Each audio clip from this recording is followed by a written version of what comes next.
Hi students, welcome to the class. So today we will talk about is, as we were already discussing about NDC, so today we will talk about is the Finance Commission, which also comes in the part of the Planning Commission. Okay, so just let me erase this so that we can start off. Okay, so I'll write here Finance Commission. Okay, and as I said, here it is under the Finance Commission comes under, this is very important students, so Article 280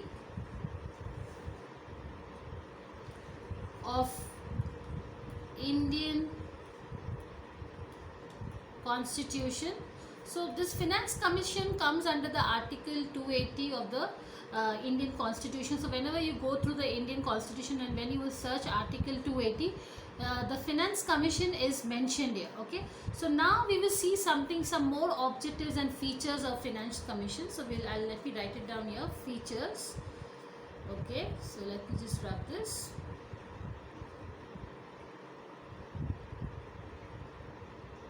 Let me clear the board for you. Okay, so I'll write here the features of Finance Commission. Okay, so one by one we will take it as forward. As I already told you that whenever you will see the Indian Constitution, you will see that in Article 280 you can it is clearly mentioned is about the as I said, about the Finance Commission. Okay, and as I said, in Article 280 also you can also have a look and you can check also that what are the features in that. Everything is mentioned in the Constitution of India.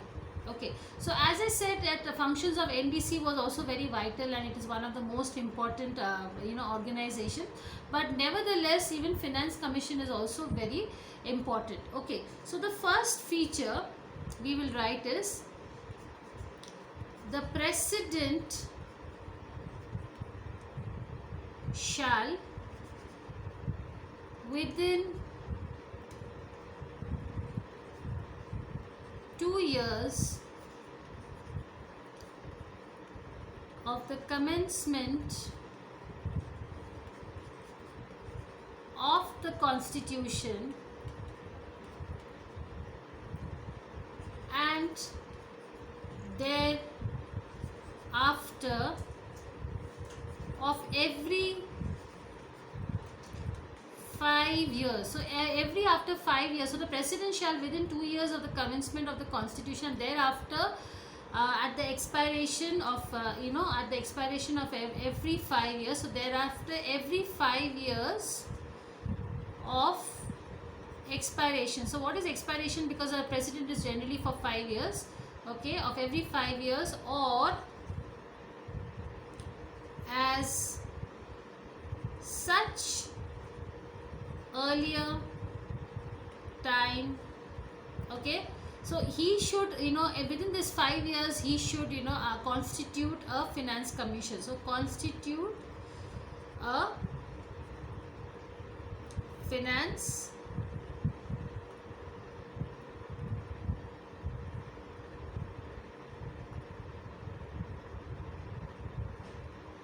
Commission. Okay, so basically within 5 years of the tenure, so because president is always there for 5 years, so he shall within 2 years till 5 years he has to create a Finance Commission. Okay, now as I said, so now what will be the Finance Commission consisting of? So let me just wrap this quickly. Yes, the Finance Commission, okay, as I told you also that constituted by the President. So you have to remember this, the President is the one who creates the Finance Commission. Okay, shall consist of a chairman and 4 other members to be appointed by the president. Okay, so basically 4 other members to be appointed by the president. So president will have, so there will be a chairman, and then apart from the chairman there will be 4 other members which are again appointed by the president. Okay, now let me go with the second point. Okay,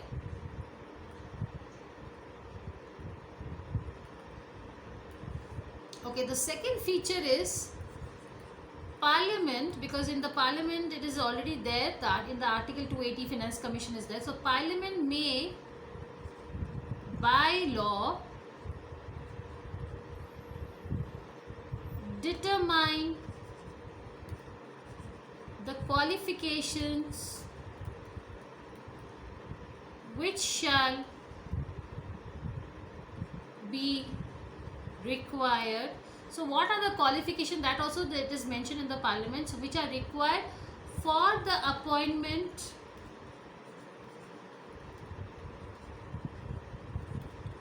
as members of the commission. Okay, and how it will be selected. So what are the qualifications required for the chairman and the members of the finance commission, and how it will be selected, that everything will be mentioned in the Parliament. Okay, now let's go with the third point. So we'll see the third feature. Just let me rub this.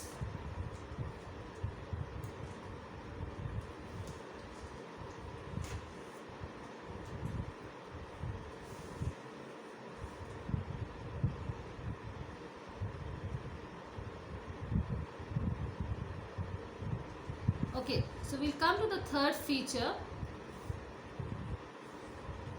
Okay, now as I said, because it is everything, it is the duty of the president to see everything, you know.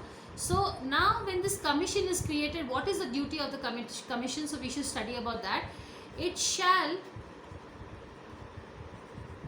be the duty of the commission to make recommendations. So any suggestions, so recommendation means any suggestions to, obviously, to the president. Okay, as and when required. Okay, the fourth, the distribution between the union and the states of taxes may be divided. So because union taxes are different and state taxes are different, that is why they are divided between them. Okay, and how much taxes or resources are allocated, that is also mentioned, and allocation between the states of the respective share. So how much is the share of the taxes, or how much is the allocation of resources and taxes, that also is mentioned by the, and is taken by the commission. Okay, the finance commission. Okay, the next point, so let me just rub this quickly.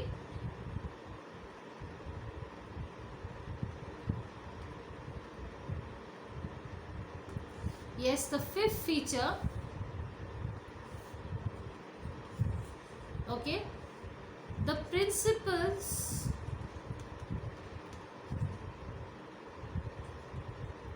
okay, which give grant. So any aids required. Okay, so grants in aid of the revenue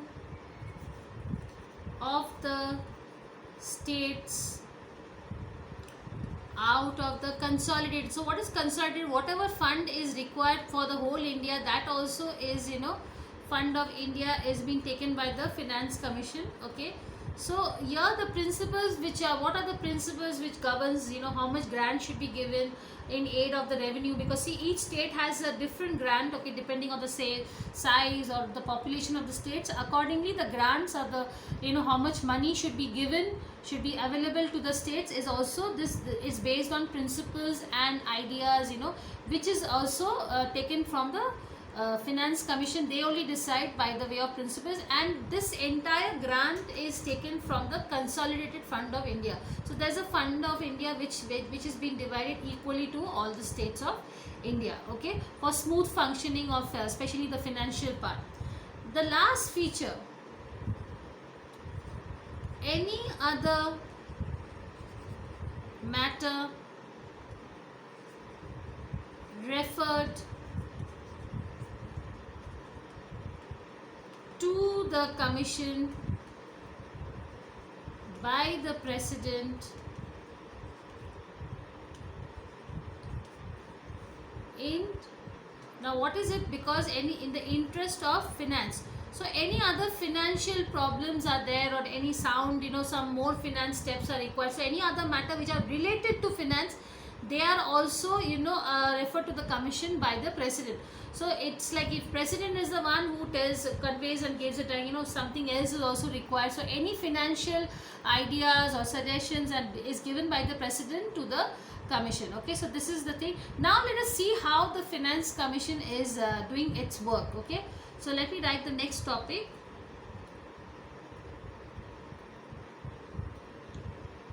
Okay, Finance Commission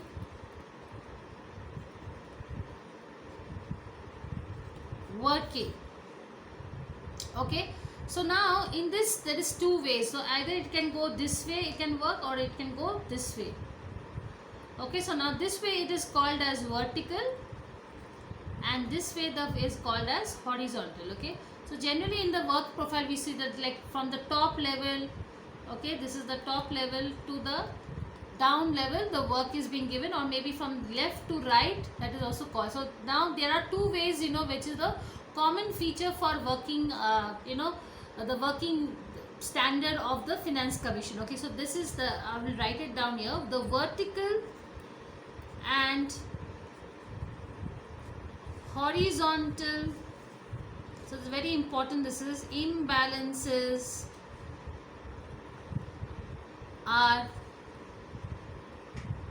common features of most of the federations or the governments of India, okay, of the world, let me write. So generally what happens is the functioning is always either from the top to the down, or it's from left to right, and there is always this vertical and horizontal imbalances which is going on, like, either in the middle level there's a problem, or it is in the down level, or it is in the upper level. Okay, so this is not even, this is also common for India also. Okay, so I will write here, India is no exception to this. Okay, so now let's see step by step. Okay, so as I told you, there is horizontal and vertical imbalances all over. So in India also it is there. Now let's see, let's continue the working. Okay, the Constitution assigned taxes. Okay, so the Constitution assigns taxes, so basically, okay, with nationwide base to the Union to make the country, okay, so to make the country one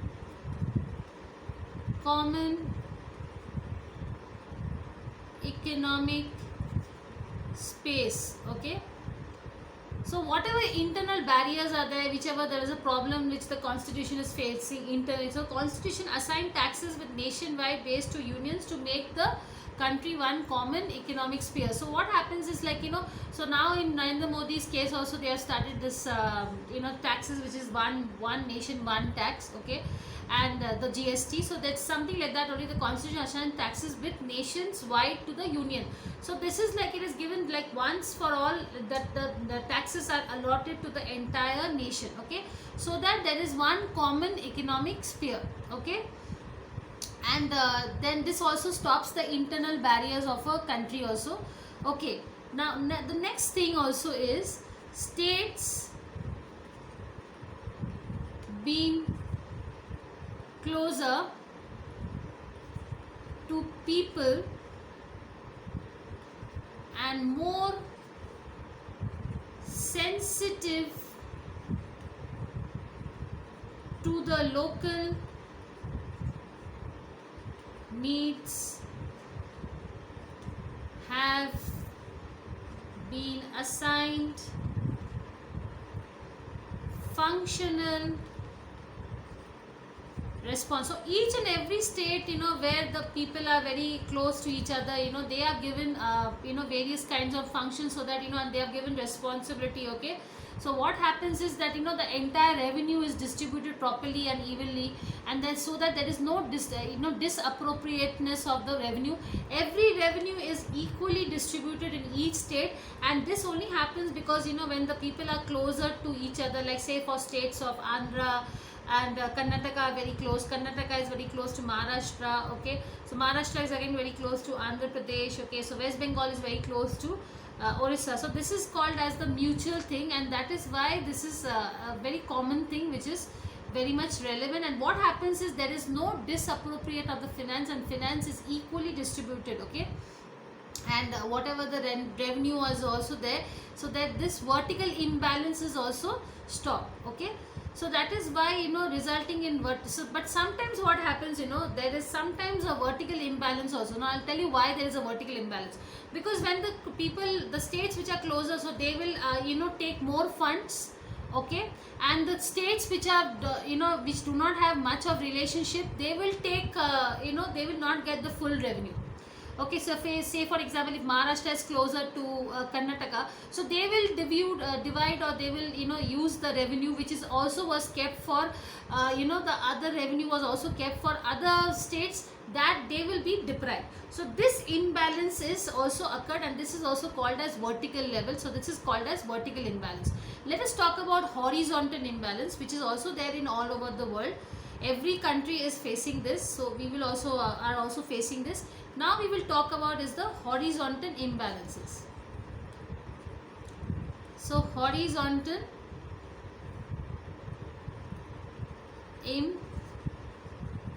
imbalances, okay. So horizontal imbalances you can also see across the states, okay. And what are the reasons? First of all, the reason, let me write down the reason here. So reasons. First of all, it is the historical background, okay, and then different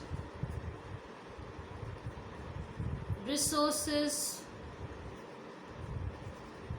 for the states, okay. So this is also then so what happens is that unlike the other countries, the development levels in Indian states are very, very sharp, so developments are also, so that is why vertical and horizontal imbalance. Because historically, if you see, sometimes one state is not very well being given the revenue properly and all, and different states have different resources, so resources are not equal, like all states want the same resources, and that is why there is a big problem, okay.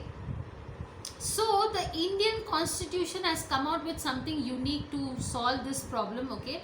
And because of this, what is happening is the problem is being solved. So let me write down here, let me just clear this.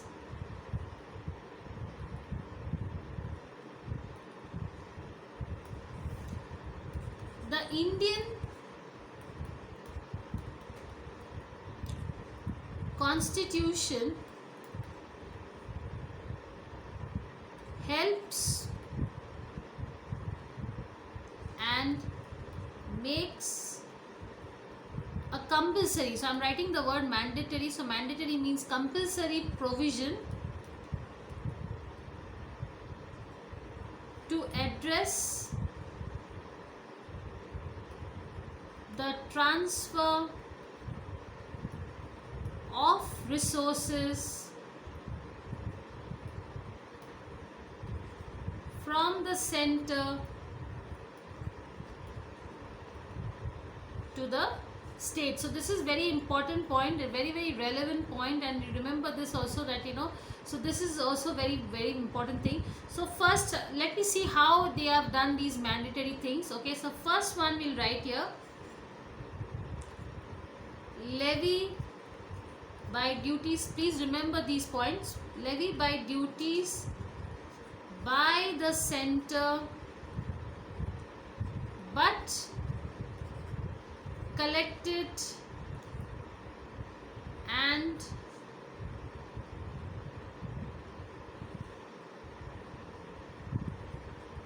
retained by the states. So this is Article 268. Okay, so we'll come to the next point. So these are so the levy by duties, like whatever duties by the center, it's collected and kept in the state itself. So, and this is also being shown so that there is no imbalance and all, and there is an equal distribution of revenue. Okay, and that is why all the duties and the taxes are done, and they are collected by the center, but they are collected and retained by the state. Okay, so whatever you have to pay the duties and taxes, the state will definitely collect it on the behalf of the center. Now the next point, so just let me rub this.